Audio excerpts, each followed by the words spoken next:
안녕하세요. 저는 40대 주부로 두 아이를 키우고 있습니다. 항상 다른 이야기만 듣다가 오늘은 특별히 제 이야기를 좀 해보고 싶어서 찾아왔어요. 쓰레기 같은 전 남자친구와의 일화인데요. 한때 결혼까지 생각했을 정도로 관계가 진지했었지만 그의 본질이 드러나자 쓰레기만 못한 팩이었고 그와 그의 가족 역시 그랬습니다. 사람을 판별하는 눈이 없어서 저뿐만 아니라 부모님까지 큰 상처를 받았지만 다행히 도움을 받아 전 남자친구와 그의 가족을 떨쳐낼 수 있었고 통쾌한 복수도 이룰 수 있었어요. 또한 예상치 못한 반전도 숨겨져 있어요. 제 이야기를 끝까지 들어주시면 감사하겠습니다. 그럼 시작하도록 하겠습니다. 제 어린 시절은 특별한 것 없이 평탄한 시장에서 과일 장사를 하는 동네에서도 소문난 금수저 부부였던 외동딸인 제게도 아낌없는 사랑을 주셨어요. 부자 가정딸처럼 의리의리하게 살진 못해도 하고 싶은 것을 다 할 수 있게 해주셨어요. 그런데 제가 중학교에 입학하던 무렵 우리 가족에게 뜻하지 않은 불행이 찾아왔어요. 아빠는 건강했던 사람이었는데 갑자기 간암에 걸렸어요. 술은 정말 어쩔 수 없는 상황에서만 마시던 분이라서 얼마나 당황했는지 몰라요. 알고 보니 간염 바이러스에 더 큰 영향을 받는다고 하더군요. 아빠는 간염 바이러스에 감염되어 있었거든요. 다행히 아빠는 매년 건강검진을 받은 덕분에요.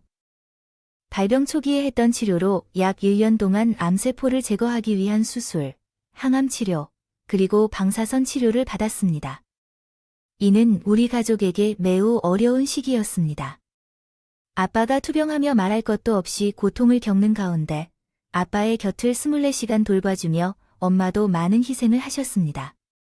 나 또한 예민한 사춘기 시기를 부모님의 지지 없이 홀로 견뎌내야 했었습니다. 그러나 이러한 어려운 시기를 함께 이겨내면서 우리 가족이 더욱 단단하게 결속되었습니다. 그 과정에서 서로의 소중함을 깨달았습니다. 이로 인해 우리 집은 그 후에 행복한 동화 속 가정처럼 보였습니다. 가족처럼 항상 웃음꽃을 피우던 저희 가족은 아빠가 아프실 때 장사를 그만두셔서 경제적으로 어려웠지만 다행히도 어마어마한 병원비는 보험금으로 대처할 수 있어 큰 타격은 없었어요. 아니, 그럴 것이라 믿었거든요. 그런데 예상치 못한 일이 발생하여 우리 가족을 위기에 빠뜨렸죠. 아직도 그날의 기억이 생생해서요. 학교를 마치고 부모님 가게에 가보니 처음 보는 남자가 아빠와 대화를 나누고 계셨어요. 아빠가 그를 고향 친구라고 소개해 주시더라고요. 너 수연이 아니야? 언제 이렇게 크웠어? 라고 하셨어요. 아, 이제는 숙녀로 변한 것 같네. 수연아, 아저씨 기억나지? 어릴 때 한 번 만났었어. 잘 모르겠네요. 미안한데요. 아이고, 죄송합니다. 아저씨가 뭐라고 하는 거 아니라고. 자, 이걸로 친구들하고 마시는 거야? 먹어. 아저씨에게는 통 크게도 10,000원짜리 지폐 한 장을 꺼내게 건네어 받아도 되나 싶어 아빠를 쳐다보니 아빠가 말없이 고개를 끄덕이더니 그래서 넙죽 받고 감사합니다 하고 인사했어요. 당시에 중학생이었던 저에게 10,000원은 정말 큰 돈이었어요. 신나서 엄마가 차려준 밥도 먹는 둥 맞는 둥하고 문방구 달려갔죠. 점 찍어 둬던 예쁜 볼펜도 사고 뽑기도 해먹고 얼마나 행복했는지 모르겠어요. 그때는 정말 꿈에도 몰랐어요. 그 아저씨의 방문이 우리 집에 어두운 그림자를 들이올 줄은 몰랐어요. 그로부터 며칠 뒤의 일이었어요. 아침에 눈을 뜨니 부모님. 두 분이 정말 오랜만에 목소리를 높여 싸우고 있었습니다. 아니, 자세히 들어보니 엄마가 일방적으로 아빠에게 화를 내고 있었어요. 아빠가 크게 아팠던 이후로 짜증 한 번 낸 적 없던 엄마였기 때문에 얼마나 놀랐는지 몰라요. 그렇게 중요한 일을 당신 혼자 마음대로 결정하면 어떡해요? 내가 그렇게 우스워 아이 당신을 우습게 여긴 게 아니라 그래서 그 알면 분명 반대했을 거잖아. 그래서 어쩔 수가 없었어. 내가 반대할까 봐 말도 없이 그런 큰 돈을 줬다는 말이에요. 당신이 그걸 지금 말이라고 해도 당장 이번 달에도 당신 병원비 카드값을 내알 돈만 500이 넘는데 그걸 다 어쩌면 좋을까요? 내가 알아서 할게요. 당신은 신경 쓰지 마세요. 아이고, 말은 아주 청산해야죠. 한동안 가게가 문을 닫아서 단골 손님들도 다 떠났다. 이 돈을 어떻게 메워야 할지 방법이 무엇일까? 설사 대출을 받는다고 해도 다음 달은 또 어떻게 해야 할까? 그 다음 달은 어떻게 할 건데? 병원비를 미주에 할부로 지불한 후 카드값이 매달 몇백씩 나오는데 물론 그 병씨도 그 돈이 어떤 돈인지 알지만 받아가야 하는 상황에서 어찌됐든 받아야 하지.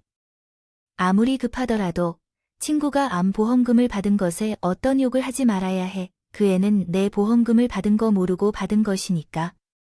이런 상황에서라도 친구를 도와주고 싶어 하지. 당장 굶어 죽게 생긴 처자식은 보이지도 않을 거야. 당신은 항상 그랬어. 가족보다 늘 친구가 우선인 사람이었다고. 당신과 같은 사람과 결혼한 게 아니었어. 이제 어떡하지? 급기야 엄마는 두 손으로 얼굴을 감싸고 울었다. 이야기를 듣고 보니 아빠의 친구였던 그 아저씨는 사업가였어요. 그러나 경쟁사와 손을 잡는 바람에 회사가 도산해버렸고 빚쟁이들에게 시달리다가 결국 아빠에게 돈을 빌리러 왔던 거였어요.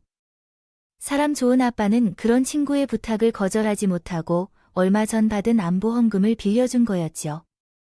참다 못한 엄마가 아빠의 핸드폰을 가져가서 그 친구에게 연락했는데 이상하게도 없는 번호라고 떴어요.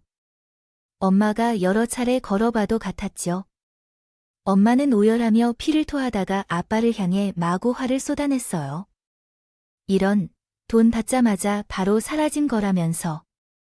10년 만에 얼굴 본 거라면서 고한 친구는 무슨 어쩌죠? 이제 어떡하죠? 대체 뭘? 믿고 돈을 빌려준 그런 사람에게 왜 그렇게 어리석다고 생각해? 핸드폰은 빚 때문에 당초 없었던 걸까? 곧 연락이 올 거라고 하니까 기다려 봐야겠어. 명효는 남의 등을 밟는 사람은 아니야. 그는 한 번 말한 것을 꼭 지키고 갚겠다고 했어. 어떻게 이렇게 변했을까? 돈을 빌려준 이후 차용증 한 장도 안 썼어. 나는 확신해. 그 돈은 절대로 되돌아오지 않을 거야. 우리 가족은 완전히 망해버렸어. 엄마가 말한 대로. 그 아저씨는 1년, 2년, 3년이 지나도 전혀 연락이 없었어요. 친구로 믿던 아빠조차 어느 순간부터는 단지 포기하는 듯 했어요.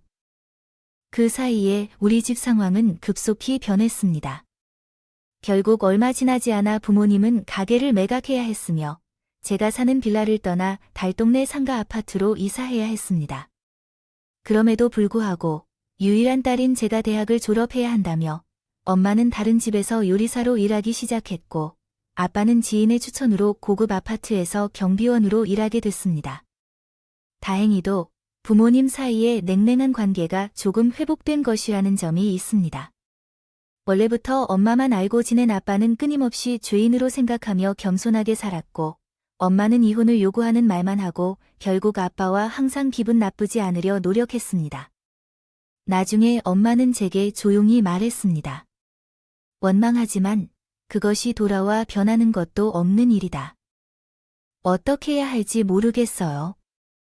그냥 아빠 살림값이라 치며 입고 살겠다고요. 맞아요. 정말로 대단하시다. 어쩌면 그런 상황에서 저도 마음이 많이 불편했어요. 공부를 특출나게 잘한 것도 아닌데 대학을 온 것 같았고요.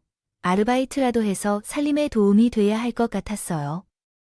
하지만 부모님은 힘들게 키운 외동딸이 일하는 걸 허락하지 않으셨어요. 시간에 공부나 하라며 아르바이트를 반대하셨죠. 결국 저는 대학 재학 시절 내내 학비와 용돈 등 모든 것을 부모님에게 의지할 수밖에 없었는데요. 그게 너무 미안해서 휴학 한 번 없이 졸업을 했고요. 바로요. 작은 물류회사에 사무직으로 들어가게 되었어요. 첫 사회생활은 생각했던 것보다 훨씬 힘들었어요. 처우에 비해 일도 많은 편이었고 남성 중심의 회사라 마음을 나눌 수 있는 여성 동료들도 없었어요. 그나마 있는 여직원은 격리된 2명이었는데 둘 다 회사 사장님의 친인척들이어서 교류하기 어려웠죠. 생각해보면 그만두고 다른 일을 찾아보고 싶었어요. 하지만 부모님은 다른 고민이 있었어요. 하나밖에 없는 딸이 취업했다고 기뻐하시는 부모님을 생각하면 그만두기에는 참으로 어려웠어요. 게다가 엄마가 식모일을 그만두셨던 후 건강이 좋지 않아졌고 일을 그만두게 되자 집안 생계가 어려워졌어요. 할머니는 유방암으로 로복하신 상태였고요. 투병하면서 집에 빚도 좀 생기기 시작했어요. 목구멍이 포도청이라 저라도 열심히 일해서 집에 보탬이 돼야 했죠. 일을 하면 할수록 삶이 참 팍팍해지고 그나마 제가 견딜 수 있었던 것은 남자친구 덕분이었어요. 남자친구는 원래 우리 회사의 거래처 납품 담당자였는데 서로 일적인 대화만 나누는 관계였어요. 그런데 어느 날 남자친구가 도연이에게 자기 마음을 고백했어요. 전부터 좋아하고 있었다고요. 곧 회사를 그만두기 전에 꼭 자기 마음을 표현하고 싶었다고 했어요. 아, 전까지 몰랐어요. 한 번도 그런 얘기를 하신 적이 없어서 일적인 사이라서 좀 그래요. 만약 수연 씨가 거절한다면 서로 얼마나 불편해지게 하는 거죠? 근데 이제 회사를 그만두니까 저도 편하게 얘기하는 거예요. 아, 퇴사 신고하셨죠? 다른 곳으로 이직하시는 거예요? 아니에요. 제가 이제 제 사업을 해보려고 해요. 젊을 때 노력은 해도 더 늦기 전에 하고 싶은 것들은 다 해봐야죠. 저와는 달리 진취적인 삶을 살고 있는 그가 정말 멋있어 보였어요. 그래서 고민 끝에 그의 마음을 받아들였고 정식으로 사귀기로 했어요. 남자친구는 제와는 다르게 가정 환경이 제법 풍족한 것 같았어요. 몰랐는데 아버지가 성장한 IT 기업의 대표로 여유로운 편이신 것 같더라고요. 그래서인지 남자친구는 돈을 쓰는 것 같아요. 편했어요. 저와 데이트할 때도 늘 비싼 레스토랑이나 정찬집만 갔고요. 어쩌다 함께 밤을 보내게 될 때도 5성급 호텔에서 먹었어요. 생일 선물로 제 한 달 월급을 넘는 가방을 선물해 줬을 때 얼마나 놀랐는지 몰라요. 기뻤지만 한편으로는 부담스러웠죠. 남녀 사이라는 게 한쪽만 일방적으로 받을 수는 없잖아요. 저도 그만큼 해줘야 하는데 남자친구의 쓰는 돈을 따라가기엔 지갑 사정이 여의치 않았어요. 그렇다고 남자친구가 눈치를 준다거나 했던 건 아니에요. 데이트 비용 거의 다 본인이 부담했고 자신의 생일에 제가 비싼 선물 대신 직접 만든 스웨터나 케이크를 선물하면 항상 기뻐했어요. 돈으로도 사지 못하는 것들 같더라고요. 정성이라는 그런 남자친구가 얼마나 고마웠는지 몰라요. 사업 초창기라 한창 바쁠 때였는데도 잠을 줄여가며 저를 만나러 오는 것도 감동이었죠. 시간이 흐를수록 저는 점점 더 남자친구에게 빠져들었고 자연스럽게 결혼도 생각하게 됐네요. 하지만 여자 입장에서 결혼 얘기를 먼저 꺼내기 쉽진 않았어요. 요즘 세상에 그런 게 어디 있냐고 하실 분도 있겠지만 아무튼 제 입장에서는 좀 그렇더라고요. 아직 남자친구의 사업이 자리 잡기 전이라 그런 것도 있었고요. 아무래도 제 조건이 더 기울어진다는 생각 때문에 쉽게 말을 꺼낼 수가 없더군요. 그렇게 남모르게 속만 끓이며 사귄 지 3년 정도 됐습니다. 됐을까요? 아직도 생생히 기억이 나네요. 제 생일이었을 때 남자친구가 근사한 레스토랑에서 저녁을 먹고 카페로 이동했을 때였어요. 그는 나름 전망이 아름답다고 유명한 카페로 데려가줬는데 우리 외에는 아무도 없었어요. 시간이 늦었기는 했지만 조금 이상했어요. 이곳은 원래 인기 많고 자리를 잡기 힘든 곳인데 오늘은 왜 이렇게 사람이 없는 건지 궁금해졌어요. 저는 그렇게 질문을 던지진 않았지만 돌아온 남자친구의 답변이 너무 충격적이었어요. 내가 이 카페를 통째로 빌렸기 때문에 그래? 그렇지 뭐. 이 카페를 통째로 빌렸다고. 박석희는 사랑하는 여자에게 프로포즈하는 날, 인데 이런 정도는 해야 하는 거 아니야. 프로포즈라니, 나한테 오빠가 생각하지도 못한 일에 얼떨떨하게 있을 때였어요. 갑자기 어디선가 사람들이 튀어나오더니 폭죽을 터뜨리고 근사한 음악을 연주하기 시작했어요. 그리고 남자친구는 제 앞에 무릎을 꿇고 꽃과 함께 반지를 내밀었죠. 오래 기다리게 해서 미안해, 수연아. 그동안 내 마음 다 알았는데 사업이 안정화될 때까지 시간이 좀 걸렸어. 드디어 너에게 이 말을 할 수 있게 돼서 얼마나 기쁜지 모를 거야. 나랑 결혼해 주라, 이수연. 내가 평생 책임지고 행복하게 해줄게. 세상에 그토록 감동적인 프로포즈가 또 있을까요? 아무 말 못하고 울기만 하는 저를 보던 남자친구가 자리에서 일어나서 제 손에 직접 반지를 끼워주셨어요. 보석이 얼마나 큰지 궁금해서 문의했는데 봐도 비싸 보였어요. 이런 반지를 언제 샀는지 정말 비쌀 것 같은데 오빠 수준의 능력이니까 걱정하지 마세요. 대략 짐작해서 산 거라 딱 맞네요. 정말 다행입니다. 그 순간 남자친구와 경제적인 차이를 느끼고 걱정이 들었어요. 사적인 용도로 카페를 대관하거나 비슷한 금액의 반지를 산다고 말하는 남자친구와 함께 잘 살 수 있을지 걱정되었죠. 남자친구네 집안에서 저를 허락해줄지도 알 수 없어서 솔직하게 상황을 설명했어요. 이미 제 성향이나 지출 패턴으로 대강 알고 있었는데 남자친구는 크게 놀라지 않더군요. 걱정하지 마세요. 우리 집 형편은 그래 뭐네. 말처럼 넉넉한 편이긴 해. 그렇다고 해서 우리 부모님 돈으로 사람을 차별하거나 무시하고 그런 분들 아니에요. 수연이 너에 대해서도 이미 얘기했고 내가 어렴풋이 알아서 잘 선택했냐면서 집에 인사시키라고 하셨어. 진짜 우리 아빠는 경비로 일하고 빚도 있지만 그런데 다 괜찮다고 하니까. 그럼 일단 한번 만나보면 너도 괜한 걱정했나 할 거야.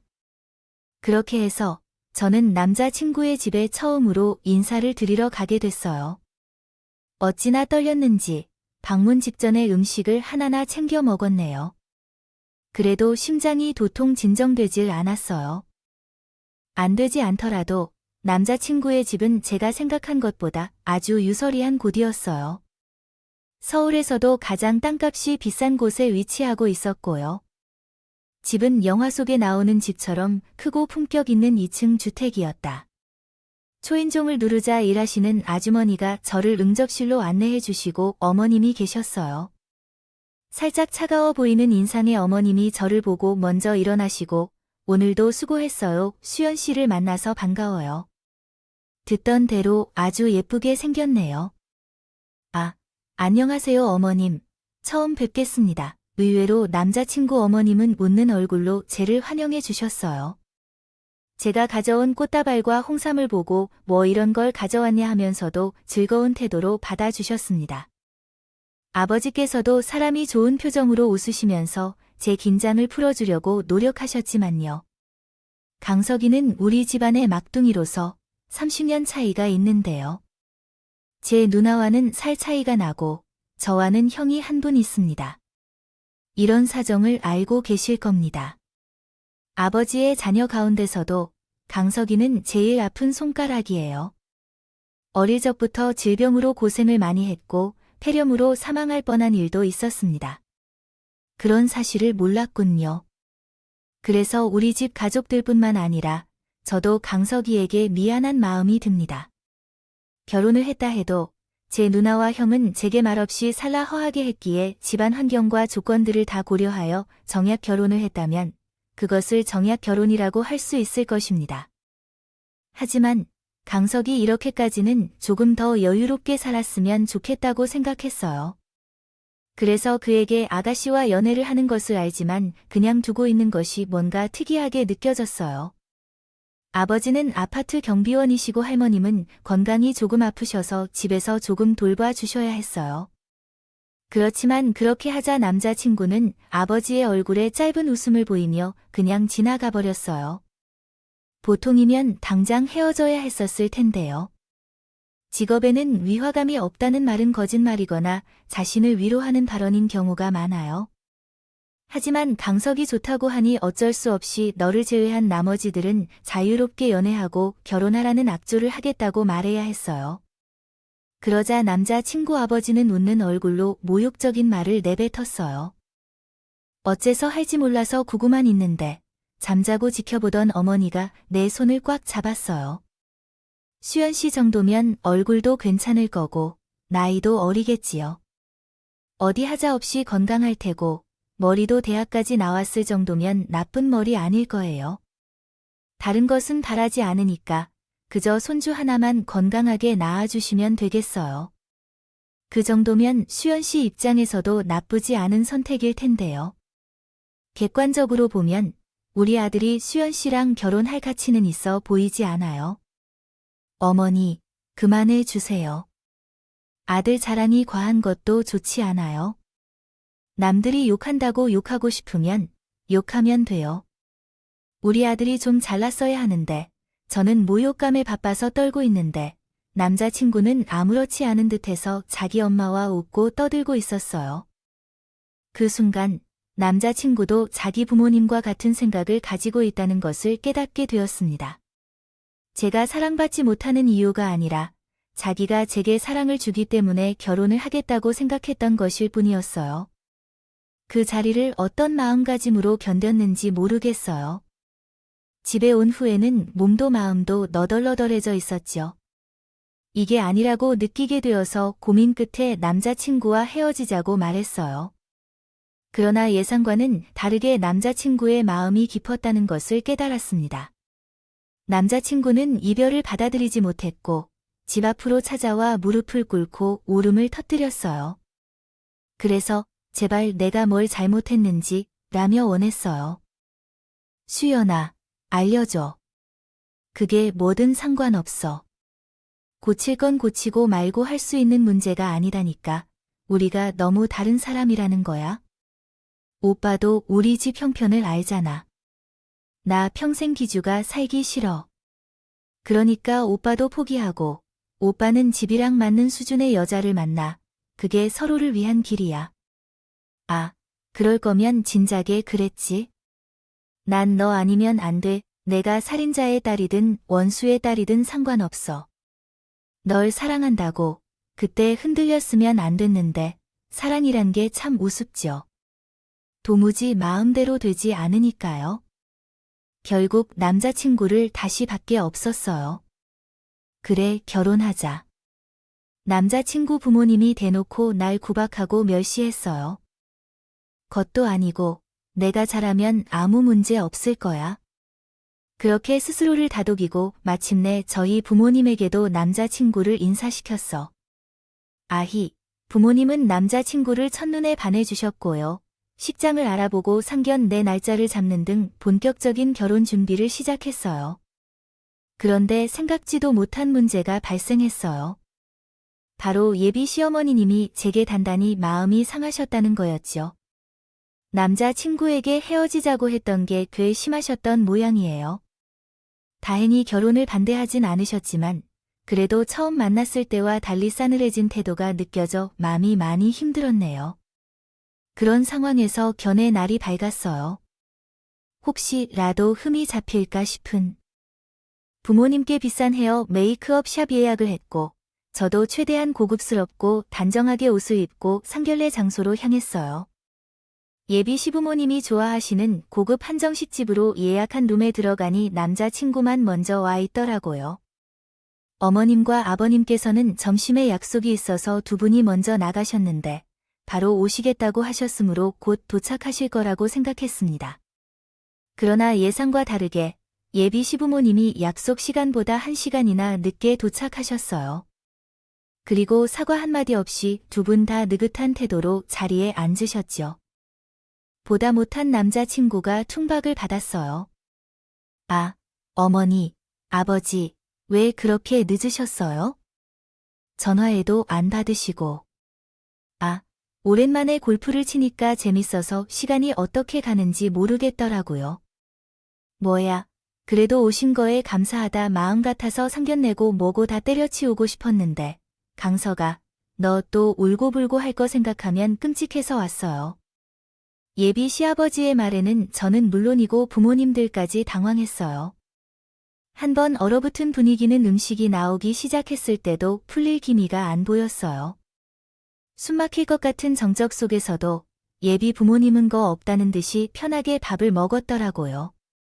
심지어 시아버지는 과하다 싶을 만큼 술을 벌컥벌컥 들이켜 그만큼 우리 집을 우습게 만들고 있었어요. 여기 있었던 거겠죠.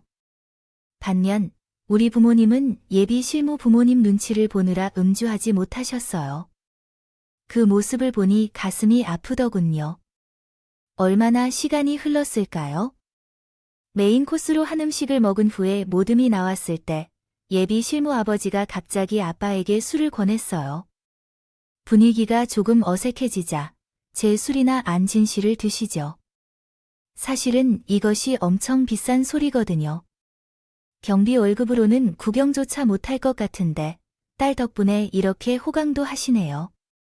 모욕적인 말에 아빠의 얼굴이 굳어졌지만 그것도 잠시였어요. 아빠는 곧 웃으며 말해주셨어요. 아이고, 죄송해해서 어쩌자고? 제가 예전에 가암으로 2병을 했었어요. 그 이후로 술은요. 끊어졌다. 가희, 나는 그런 말을 못 들었는데 강서가 넌 알고 있었냐? 제가 혹시나 싶어 남자친구한테 가족의 병력에 대해서도 다 얘기했거든. 요즘엔 또 그런 것까지 다 따지고 드는 집이 많으니까. 근데 남자친구는 일부러인지 아닌지 모르겠지만 자기 부모님에게 우리 아빠의 과거 병력을 전하지 않은 모양이더라고. 뒤늦게 남자친구가 아차하는 표정으로 그렇다고 얘기하자 예비씨 아버지의 표정이 사나워졌다. 병이 아니지. 참나, 우리 며느리는 그나마 봐줄 거라곤 건강한 몸뚱이 하나뿐인 줄 알았는데. 아, 그것마저도 하자가 있었네. 앞으로 태어날 아이에게 병이라도 생기면 어쩔 거야? 에이, 아버지야. 이하 생략. 해당 유전병은 아니에요. 제가 이미 확인해봤으니 걱정하지 마세요. 남자친구의 대답에서도 예비씨의 아버지는 여전히 의심스러운 표정을 하고 계셨어요. 그때 잠들어 있던 아빠가 입을 열었답니다. 안 걱정하셔도 돼요. 그 병은 유전적인 게 아니고요. 그 병을 알았던 것도 10년이 넘었습니다. 얼마 전 건강검진도 받았는데 결과는 좋았어요. 하지만 요즘 우리 딸에게 문제가 있어서 걱정이 되네요. 이렇게 말씀하신 아빠에 대해 아버지는 졸음마저 참고 웃음 짓으셨어요. 그런데 갑자기 술잔에 넘치는 듯이 소주를 따르기 시작했대요. 엄밀히 말하면 우리가 같은 처지는 아니에요. 같은 부모라도 자식의 급은 다르잖아요. 그리고 10년 전에 병들었다고 해서 술을 마셔서 죽는 건 아니에요. 자, 이거 받아요. 한 번에 원샷 하라고. 예비씨 아버지는 마치 부하 직원을 대하는 것처럼 우리 아빠에게 술잔을 내밀었어요. 그 모욕적인 행동에 아빠의 표정도 차가워졌죠. 지금 뭐 하시는 거죠? 아니, 긴 술을 마시라는 거지?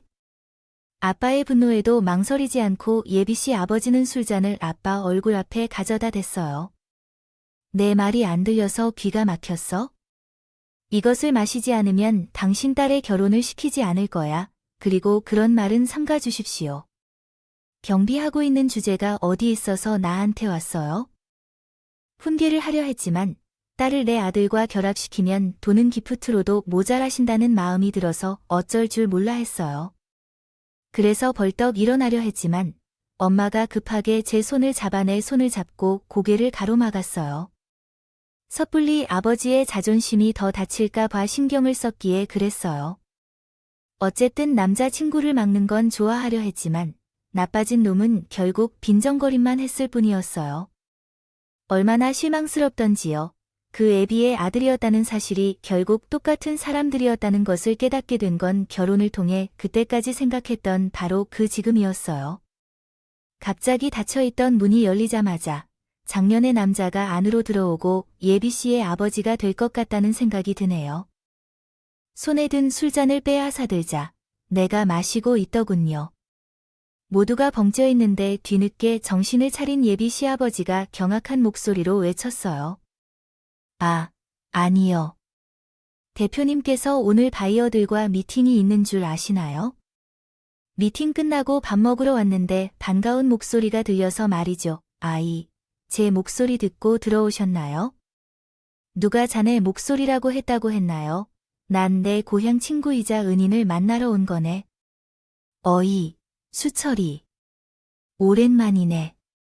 그동안 잘 지냈나? 남자는 예비 시아버지가 다니는 회사의 대표 같았어요. 그러나 갑자기 몸을 돌려 저희 아버지를 향해 손을 내미는 것이 아니겠어요. 아이고, 친구야, 왜 그래? 이렇게 정신을 차리며 설마 나를 기억 못하는 건 아니지.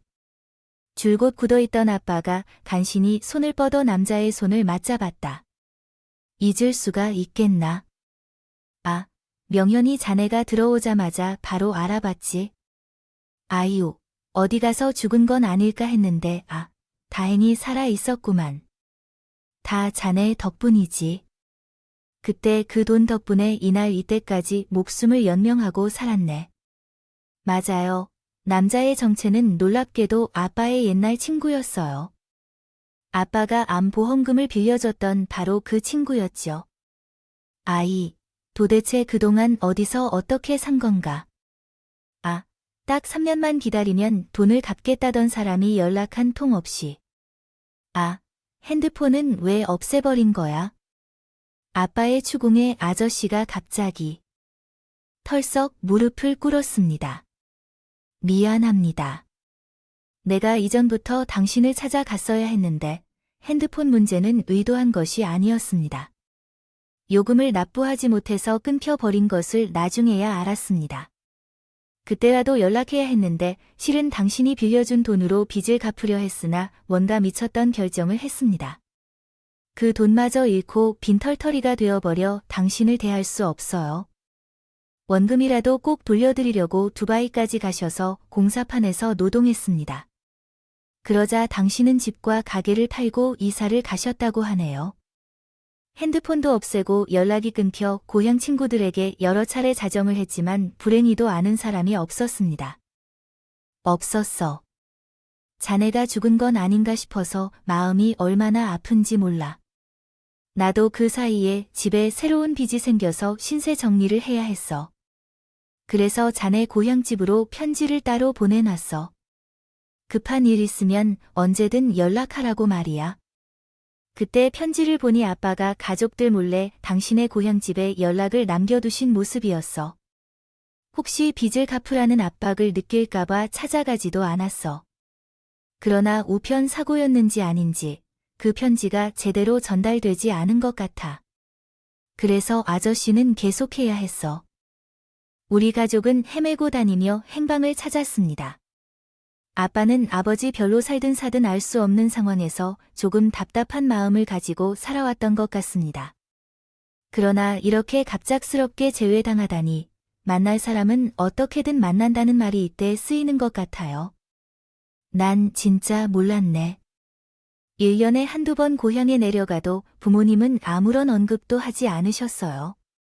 정말이야, 수철리야. 난 고의로 당신에게 돈을 청구하지 않으려고 잠적한 게 아니에요. 난 당신을 찾으려고 백방으로 노력했던 거야. 지금도 당신을 찾으러 왔다가 우연히 당신의 목소리를 듣고 얼마나 반가웠는지 몰라. 일단 이렇게 뛰어들어온 모습에서 알겠으니 얼른 일어나게 해. 언제까지 그렇게 무릎을 꿇고 있을 거야? 아빠는 그때까지도 무릎을 꿇고 있던 아저씨를 일으켜 세웠어요. 그리고 더러워진 바지를 툭툭 털어주었죠. 아저씨는 어느새 두 눈에 눈물이 그렇게 그런 아빠를 바라봤어요. 그 돈이 어떤 돈인지 아나요? 내 암보험금. 따지고 보면 내 목숨값이 났다고 그 돈을 들고 연락이 두절되니 나랑 우리 마누라 속이 얼마나 새까맣겠는가. 카드로 긁어두고 있던 내 병원비 때문에 집을 팔고 가게를 팔고 지금도 이 모양으로 살고 있네요. 예비 사돈 때문에 관 신화 받으면서 말이지. 자네 안보 헌금 줄 거로 알았다면 결코 받지 않았을 텐데요. 정말이지. 그래서 일부러 말 안 해 했던 거지. 염치 없지만 날 용서를 구해주게. 그 돈은 당장 10배 아니라 100배로 갚을 테니. 나는 그때 거렁뱅이 실패자가 아니야. 자네 덕분에 잘 나가는 IT 기업 대표가 됐다고 신수가화한 걸 보니 성공한 것 같지만, 그러니까 당장 계좌부터 알려주게. 100배로 돌려줄 테니 아이. 100배는 무슨, 이자로 해서 술이나 살게. 아이, 그럼 날 용서해 주는 건가? 아이, 친구 사이에 용서하고 말고 할게. 어느새 두 분은 서로 얼싸안고 재회의 감격을 나누었어요. 그 모습을 말없이 지켜보던 예비씨 부모님의 안색이 점점 빠지더군요. 특히 예비씨 아버지는 목이라도 졸린 사람처럼 얼굴이 해당 부분을 정확히 이해하지 못했을 수 있습니다. 다시 정리하여 설명해 주시겠습니까? 그가 너무나도 자존심이 강하고 이상한 모습인데 그럼에도 불구하고 자기가 회사 대표라고 하는 사람에게 대거리를 갈기 힘든 일을 하지 못하게 되었다. 그 매우 강하고도 연약한 모습을 보며 혐오감이 느껴졌다. 말을 할 수 없던 예비 신부의 아버지 대신해서 남자친구가 앞장서게 되었다. 대표님께서 어떤 오해를 하신 것 같아요. 우리 아버지는 그냥 분위기를 풀기 위해 장남 어른께 술을 권할 뿐입니다. 예전에 나이 차이를 구별하지 못하나 어른들끼리 대화를 나누는 것에 거들던 일이 없어서 죄송합니다. 그리고 내가 아버지와 다시는 술을 마시지 않기로 약속했음을 알고 있나요? 술을 마시면 회사를 그만둔다고 맹세했던 걸 아니까? 처음 듣는 얘긴데 남자친구의 두 눈이 커져 있었다. 그게 무슨 술이랑 회사에 대체 무슨 상관이 있어요? 회식 때마다 여직원들이 술을 먹이고 부적절한 행동을 많이 해서 큰 문제가 되었거든요. 그래도 회사 창립 때부터 힘들게 일한 분이신데 도와주고 싶었어요.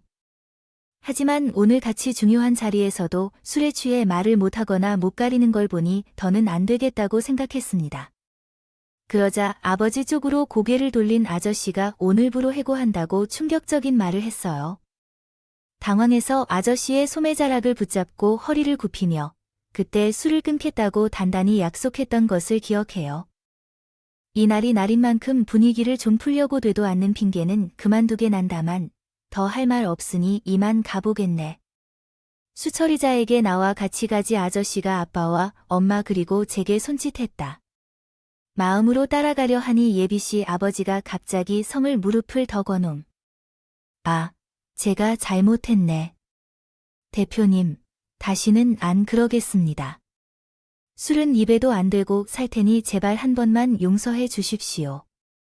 아들놈, 하는 사업이 이제 시작이라서 제가 아직 한창 더 벌어야 합니다. 아이 집안의 가장을 하루아침에 잘라버리면 우리 가족들 어떡하겠습니까? 사과의 순서가 잘못됐네. 그 전에 내 친구한테 사과부터 해야지. 간암이 걸려서 술을 못 먹는다는 것도 있네요.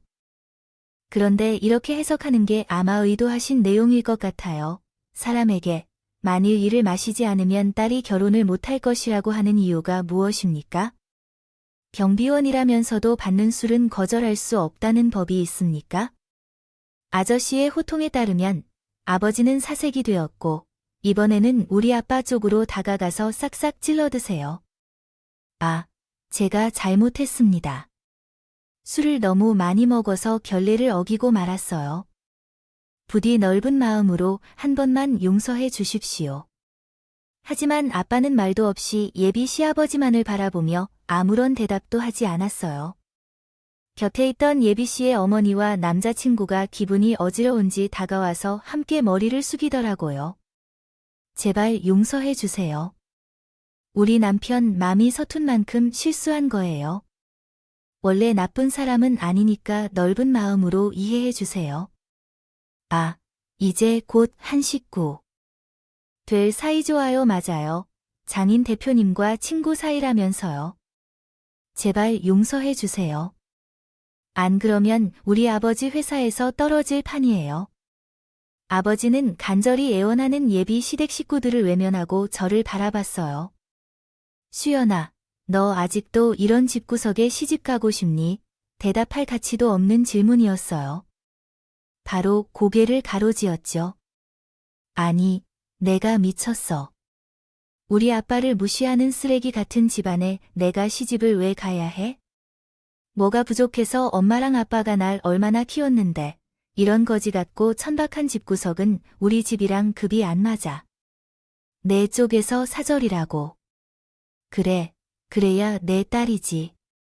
그럼 우리 이만 여길. 떠나자고 했더니 잘못은 우리 아버지가 있는데 왜 그걸 내가 그렇게 말하는 거냐고 해? 우리 아빠가 모욕당하고 있는데 너는 어차피 지켜만 보고 있잖아. 그리고 넌 아빠의 아들이라고 은근히 우리 집안을 무시했잖아. 나도 그런 줄 알았지. 우린 이제 끝이야. 영원히. 다시는 연락하지 말아줘. 수연아. 수연아, 저는 애타게 제 이름을 부르는 남자친구를 무시하고 부모님과 함께 식당을 빠져나왔어요. 부모님은 그분을 집으로 데려갔고 그동안 밀려있던 얘기를 나누느라 새벽까지 잠을 이루지 못하셨어요. 다음 날 아저씨는 곧바로 우리 아빠에게 빌렸던 돈을 돌려주셨어요. 거기에 이자까지 갚아주면서 우리 집에 쌓인 빚까지도 해결해 주셨어요. 주었죠. 못해도 1억은 넘었을 텐데 그 큰 돈을 곤란한 기색도 없이 한 번에 갚아줬더라고요. 그렇게 모든 게 잘 마무리된 채로 끝났으면 좋았을 텐데 남자친구는 제가 생각했던 것보다 더 끈질겼다. 집 앞으로 찾아와 제발 만나달라며 사정을 사정했네요. 옛날과 같았으면 마음이 약해져 남자친구를 용서했을지 모르겠어요. 하지만 다른 건 몰라도 절 낳아주신 부모님한테 함부로 아하는 집안이랑 어떻게 상을 전 칼같이 잘라냈고 결국 언젠가부터 남자친구도 포기했는지 연락을 뚝 끊었죠. 그렇게 그 집안과의 악연도 다 했다고 생각했는데 이게 웬걸 전 남자친구와 그 부모에겐 끔찍한 비밀이 숨겨져 있었어요. 사귈 때 그 인간이 자주 다이얼로그래프. 아버지와 통화할 때마다 자꾸 재무제표에 관련된 얘기를 많이 했었어요. 궁금해서 그 이유를 물어보면 어물쩍 화제를 돌릴 때도 있었죠. 회계에 대해 잘 모르는 사람이라 하더라도 예비 씨의 아버지가 회사에서 수상한 일을 한다는 느낌을 받았어요.